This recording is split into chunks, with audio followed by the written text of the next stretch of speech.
Đàm Tùng Vận tâm sự, những việc quan trọng cần hoàn thành trước tuổi 30 vẫn chưa đạt được. Đối với những nữ nghệ sĩ đã bước sang tuổi 30, công chúng thường quan tâm đến việc họ có bị thúc giục kết hôn hay không, dự định kết hôn, sinh con như thế nào và sự nghiệp ra sao. Đàm Tùng Vận là nữ được phỏng vấn duy nhất trong loạt phim Hậu thập niên 90 và 30. Đối với những nữ nghệ sĩ đã bước sang tuổi 30, công chúng thường quan tâm đến việc liệu họ có bị thúc giục kết hôn hay không, kế hoạch kết hôn, sinh con như thế nào và liệu sự nghiệp của họ có đang ở giai đoạn mấu chốt hay không, đang có nhu cầu cấp thiết về sự chuyển đổi mạnh mẽ. So với những nữ diễn viên sinh năm 1990 khác, Đàm Tùng Vận thật đặc biệt. Khuôn mặt trẻ con có nghĩa là cuộc khủng hoảng tuổi tác khi bước sang tuổi 30 không quá cấp bách, và vụ tai nạn xe hơi liên quan đến gia đình cô vào đầu năm 2019 cũng buộc Đàm Tùng Vận phải trưởng thành chỉ sau một đêm. Có lẽ sẽ có những thay đổi bất ngờ trong cuộc đời mỗi người, và những tai nạn này sẽ mang đến cho chúng ta sự trưởng thành và thay đổi. Đàm Tùng Vận cho biết cô nhận thấy đôi khi mình đã cố gắng hết sức nhưng kết quả cuối cùng vẫn khác với những gì cô mong đợi. Khi bước sang tuổi 30, cô học được cách không lo lắng quá nhiều về tương lai mà hãy sống ở hiện tại càng nhiều càng tốt. Trong cuốn tự truyện được biên soạn dựa trên câu hỏi và câu trả lời này, Đàm Tùng Vận sẽ cho chúng ta biết cách thoát khỏi trầm cảm và cảm thấy hạnh phúc. Nghề diễn viên mang lại cho cô cảm giác an toàn, cảm xúc thực tế như thế nào trong mùa đông lạnh giá của điện ảnh và truyền hình, và cách một cô gái 30 tuổi truyền thống nhìn cuộc sống và sự chuyển đổi nghề nghiệp. Năm 2019, suy nghĩ của tôi đã thay đổi rất nhiều, tâm lý cũng thay đổi rất nhiều. Tôi nghĩ thay đổi lớn nhất ở tôi có lẽ là việc tôi nhìn mọi thứ từ nhiều góc độ hơn. Nếu bạn hỏi tại sao tôi lại có sự thay đổi như vậy vào năm tôi sắp bước sang tuổi 30 thì có thể liên quan đến mọi việc trong gia đình tôi. Các đồng nghiệp xung quanh nói rằng tôi đã trở nên hiền lành hơn, nhưng thực ra thì không. Tôi cảm thấy mình bao dung hơn trước, sẵn sàng nghĩ vấn đề từ góc độ của người khác hơn và chủ động hơn trong việc cho đi điều gì đó. Tôi đã từng như một đứa trẻ, tôi nhận được rất nhiều tình yêu thương từ bố mẹ, bạn bè, đồng nghiệp. Từ khi còn nhỏ, việc cho đi của tôi có thể vui vẻ và vô tâm, nhưng bây giờ tôi sẽ cẩn thận hơn. Tôi nghĩ, yêu không dễ mà chủ động cho đi. Không ai có nghĩa vụ phải đối xử tốt với bạn, phải không? Lời yêu thương thực sự có sức mạnh lớn. Khi tôi đang ở trong khoảng thời gian vô cùng khó khăn, tôi thực sự cảm thấy yêu rất nhiều. Khi đó, một số người bạn trong ngành đã nói với tôi rằng, dù bạn có làm gì thì tôi cũng sẽ ủng hộ bạn.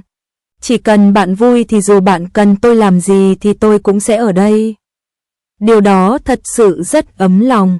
Nếu bạn hỏi tôi khi nào tôi sẽ vượt qua được sự cố đó, tôi thực sự không thể.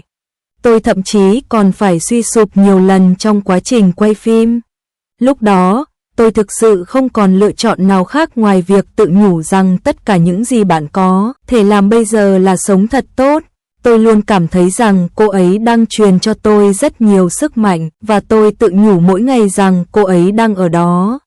Bây giờ tôi thường cảm thấy rằng cô ấy đang ở đó, và cô ấy chắc chắn muốn nhìn thấy tôi thật tốt, nên tôi cũng bắt đầu hoàn thiện bản thân mình hơn, và tôi sẽ mạnh dạn hơn để hạnh phúc, cảm thấy hạnh phúc, cảm nhận hạnh phúc, cảm nhận tình yêu. Có hôm tôi ở nhà một mình, suốt ngày nằm dài trên ghế sofa không làm gì khác ngoài việc kiểm tra điện thoại, chơi game và xem TV.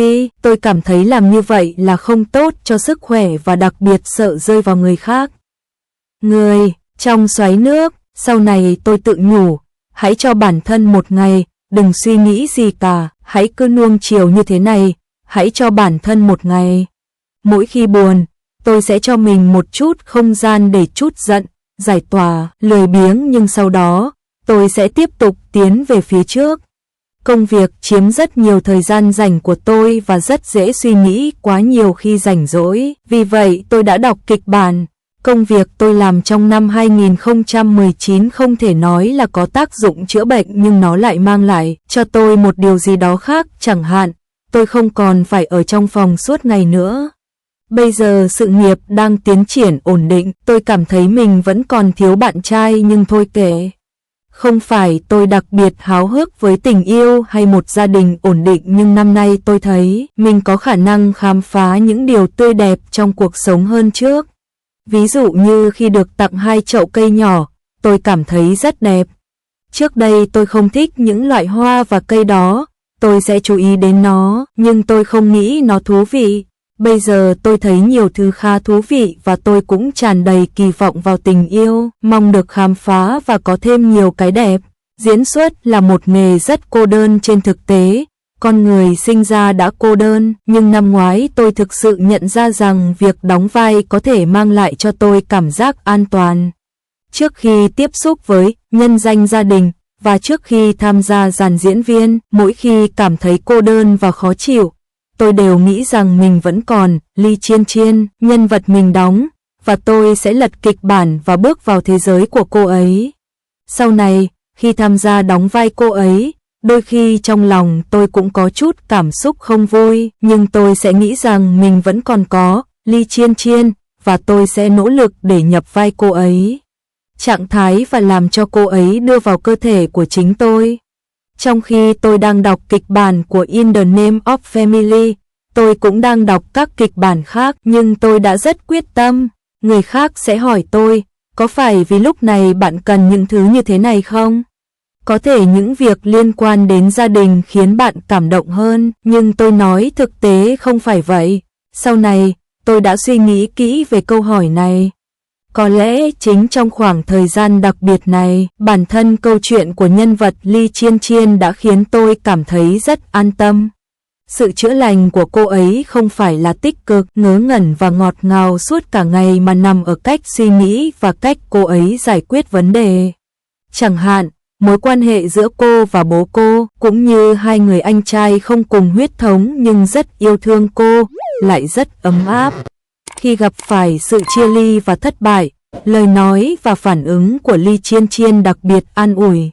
Nếu nói rằng sự bất an trong nghề diễn viên xuất phát từ việc anh ta có thể nhận được vai diễn tốt hay không, vai diễn anh ta nhận được có tốt hay không, hoặc liệu nó có thể được phát sóng hay không. Thực ra tôi đã xem xét những khía cạnh này, nhưng tôi chưa xem xét nó tương đối ít. Người đại diện của tôi tôn trọng ý kiến của tôi. Nếu kịch bản được giao cho tôi, họ sẽ hỏi tôi thích kịch bản nào sau khi xem. Họ nói rằng cảm xúc của tôi về nhân vật là quan trọng nhất. Có lẽ chúng ta may mắn nên chưa gặp phải tình huống không nhận được kịch bản. Nếu không nhận được thì tôi sẽ nghỉ ngơi và ngừng quay phim. Tôi không nghĩ vở diễn nhất thiết phải thành công, bởi nó có thành công hay không không phải ở một mình tôi mà phụ thuộc vào sự hợp tác của toàn thể ekip và làm tốt công việc của mình. Buổi biểu diễn Under the Brocade được quay vào năm 2017 nhưng đã không được phát sóng kể từ đó. Tôi rất lo lắng vì tôi rất thích bộ phim này và tôi cũng rất thích Joan Jinxia. Tôi hy vọng mọi người có thể xem cô ấy. Tôi biết nó chắc chắn sẽ được phát sóng, nhưng tôi không biết khi nào nó sẽ được phát sóng. Lúc đầu, tôi sẽ gọi cho nhà sản xuất và hỏi khi nào nó sẽ được phát sóng. Và câu trả lời là nó vẫn đang được xem xét. Sau một thời gian, tôi sẽ hỏi quá trình xem xét diễn ra như thế nào và câu trả lời sẽ là vẫn đang được sửa đổi. Sau một thời gian, tôi sẽ hỏi việc đánh giá diễn ra như thế nào. Thôi, sau này tôi không hỏi nữa. Ha ha ha, cứ đợi đã, lo lắng cũng chẳng ích gì. Cứ tiếp tục làm những gì bạn đang làm vào lúc này và ngừng lo lắng về những điều chưa biết. Dù 2 năm qua là một mùa đông lạnh giá đối với điện ảnh và truyền hình, nhưng cảm nhận của tôi là những kịch bản tôi nhận được đều có chất lượng cao hơn trước. Nó giống như một cơn sóng lớn cuốn trôi cát bụi, lọc ra nhiều bộ phim có chất lượng trung bình hoặc kém. Những kịch bản tôi nhận được gần đây, cái này đẹp hơn cái kia. Điều khó chịu nhất trong công việc của tôi là có rất nhiều bộ phim được viết trong khi đang quay phim. Thông thường, một vài tập kịch bản sẽ được tung ra trước, sau khi đọc xong mọi người sẽ ký hợp đồng. Rất có thể đoàn làm phim sẽ thay đổi biên kịch giữa chừng. Nhân vật của bạn vốn là như vậy, nhưng sau khi quay xong lại có cảm giác khác. Kịch bản diễn biến của phim không còn giống như khi bạn xem các tập trước.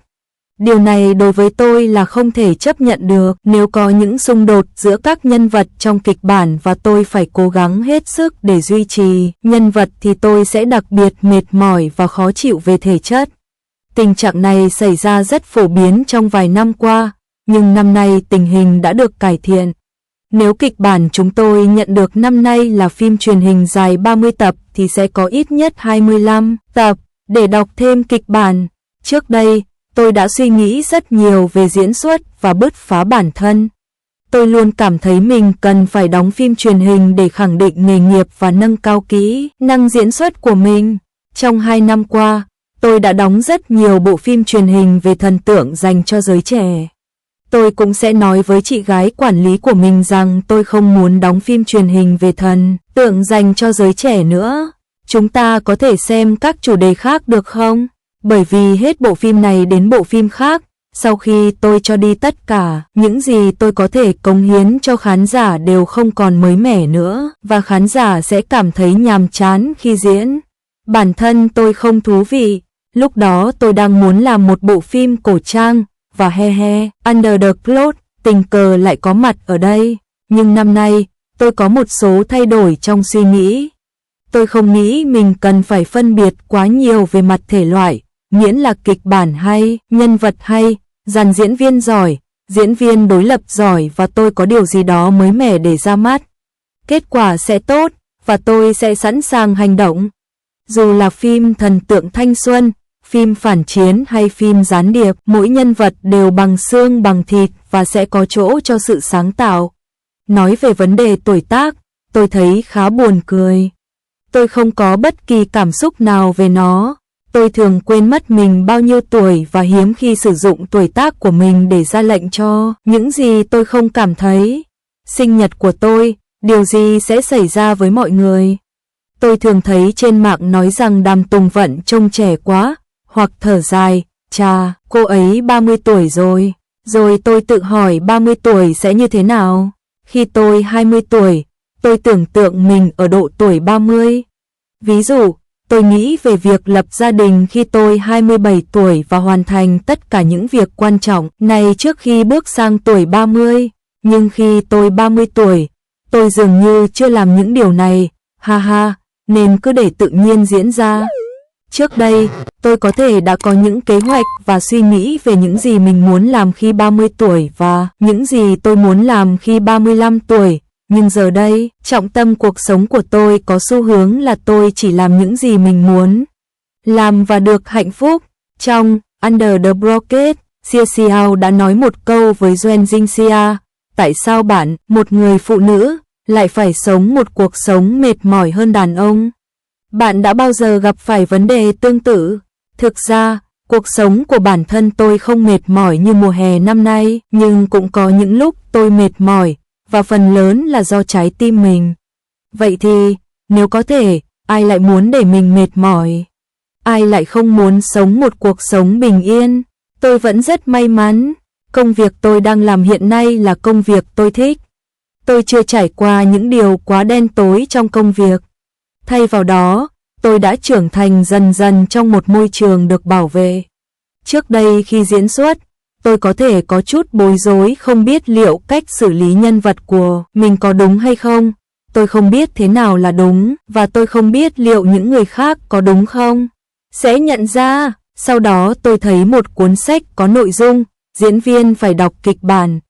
Hãy tin vào cảm xúc của chính mình, cảm xúc của chính bạn quan trọng hơn bất cứ điều gì khác. Vì thế bây giờ tôi sẽ tin tưởng vào cảm giác của chính mình. Tôi chưa đặt cho mình quá nhiều dự định cho sự nghiệp diễn viên, tôi không dám nói đây là nghề cả đời. Có lẽ sau này khi lấy chồng, tôi có thể sẽ không tập trung vào diễn xuất hay công việc nữa. Nhưng tôi sẽ không từ bỏ hoàn toàn việc diễn xuất, nhưng mục tiêu của tôi có thể khác. Nếu bạn hỏi tôi có muốn đóng vai phụ trong tương lai không, tôi không thể trả lời vào lúc này. Tôi sẽ nói về tương lai sau. Một số người có thể cảm thấy rằng bước sang tuổi 30 là một bước ngoặt và đã đến lúc phải đưa ra lựa chọn cho mình. Họ có thể cảm thấy bối rối và suy nghĩ xem có nên thay đổi nghề nghiệp hay không và liệu họ có thể tiếp tục làm việc hay không. Tôi nghĩ cũng đúng, nhưng trước tiên bạn nên cố gắng làm điều đúng đắn. Nếu bạn đã cố gắng hết sức mà thấy vẫn chưa phù hợp thì hãy cân nhắc việc chuyển đổi nghề nghiệp. Trong cuộc sống, đừng đặt ra quá nhiều hạn chế cho bản thân. Sức khỏe và hạnh phúc là quan trọng nhất. Dù khó khăn nhưng hãy cố gắng hết sức.